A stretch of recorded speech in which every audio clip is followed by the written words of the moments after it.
ओम श्री गणेशाय नमः। गृहस्थ संबंधी सदाचार। श्रीमद् भागवत का 14वां अध्याय है। राजा युधिष्ठिर ने पूछा, देवर्षि नारद जी, मेरे जैसा गृहस्थ बिना विशेष परिश्रम के इस पद को किस साधना से प्राप्त कर सकता है? आप कृपा करके मुझे बतलाइए। नारद जी ने कहा, युधिष्ठिर, मनुष्य गृहस्थाश्रम में रहे और गृहस्थ धर्म के अनुसार सब काम करे, परंतु उन्हें भगवान के प्रति समर्पित कर दे और बड़े बड़े संत महात्माओं की सेवा भी करे। अवकाश के समय के अनुसार विरक्त पुरुषों में निवास करे और बार बार श्रद्धा पूर्वक भगवान के अवतारों की लीला सुधा का पान करता रहे। जैसे स्वप्न टूट जाने पर मनुष्य स्वप्न के संबंधियों से आसक्त नहीं रहता, वैसे ही ज्यों-ज्यों सत्संग के द्वारा बुद्धि शुद्ध हो, त्यों ही त्यों शरीर, स्त्री, पुत्र, धन आदि की आसक्ति स्वयं छोड़ता चले, क्योंकि एक न एक दिन ये छूटने वाला ही है।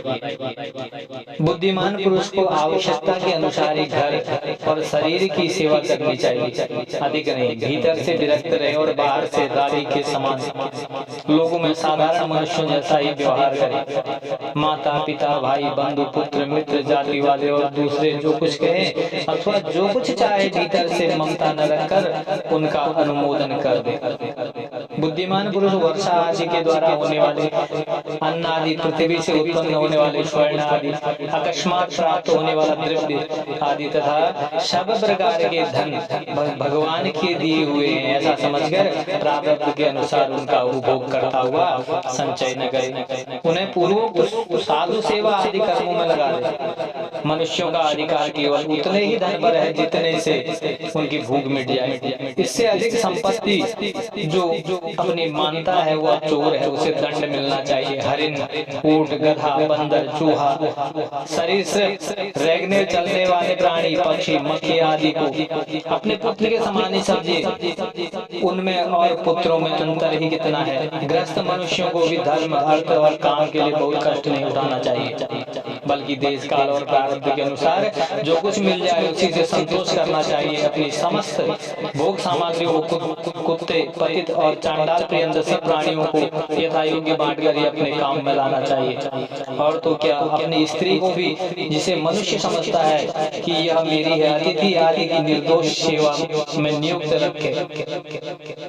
लोग स्त्री के लिए अपने प्राण तक दे डालते हैं, यहाँ तक कि अपने माँ बाप और गुरु को भी मार डालते हैं। उस स्त्री पर से जिसने अपनी ममता हटा ली, उसने स्वयं नित्य विजयी भगवान पर भी विजय प्राप्त कर ली। यह शरीर अंत में कीड़े, विष्ठा या राख की ढेर होकर रहेगा। कहा तो यह तुच्छ शरीर है और इसके लिए जिसमें आसक्ति होती है वह स्त्री, और कहा अपनी महिमा से आकाश को भी ढक रखने वाला अनंत आत्मा।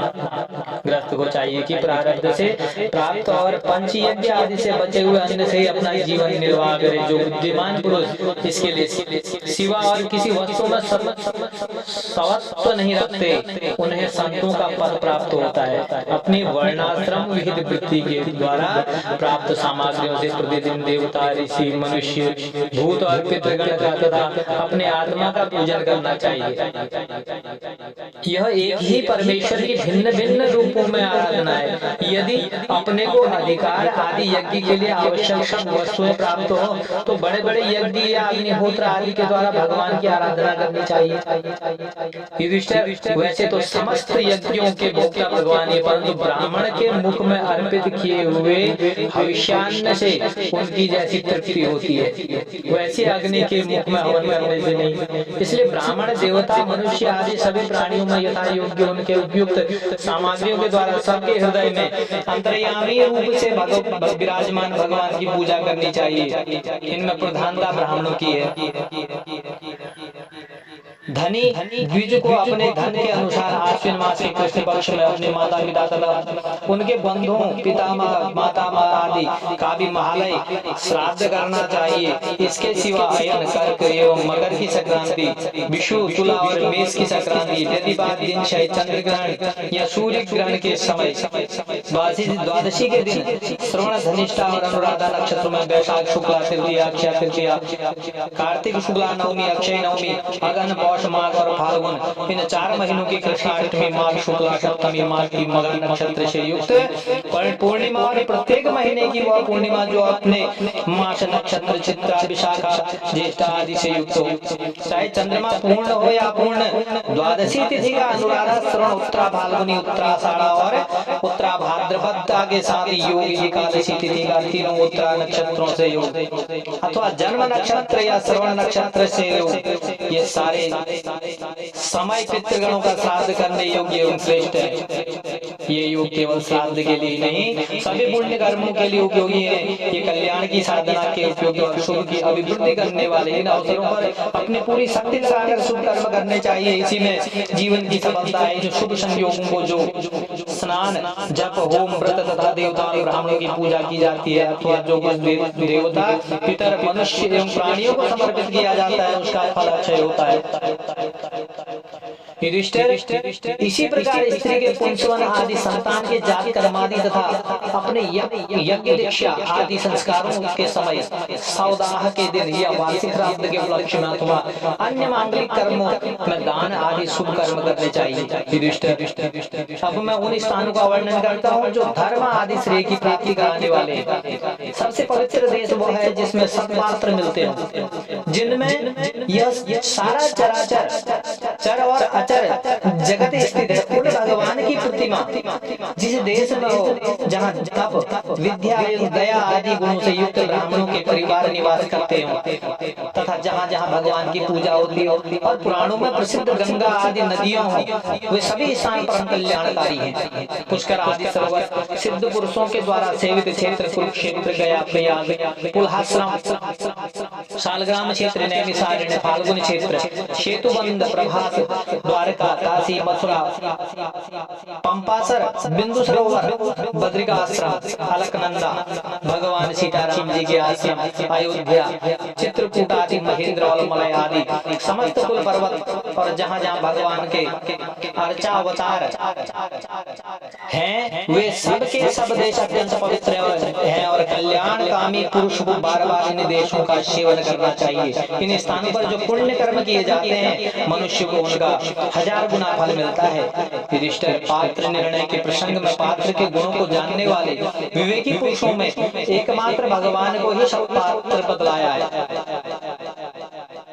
यह चराचर जगत उन्हीं का स्वरूप है। अभी तुम्हारे इसी यज्ञ की बात है। देवता ऋषि सिद्ध और सनकादिकों के रहने पर भी अग्र पूजा के लिए भगवान श्री कृष्ण को ही पात्र समझा गया। असंख्य जीवों से भरपूर इस ब्रह्मांड रूप महावृक्ष के एकमात्र मूल भगवान श्री कृष्ण है। इसलिए उनकी पूजा के समस्त जीवों की आत्मा तृप्त हो जाती है। उन्होंने मनुष्य पशु पक्षी ऋषि और देवता आदि के शरीर गुरुओं की रचना की है तथा वे ही इन पुरों में जीवन रूप से शयन भी करते हैं। इसी से उनका एक नाम पुरुष भी है।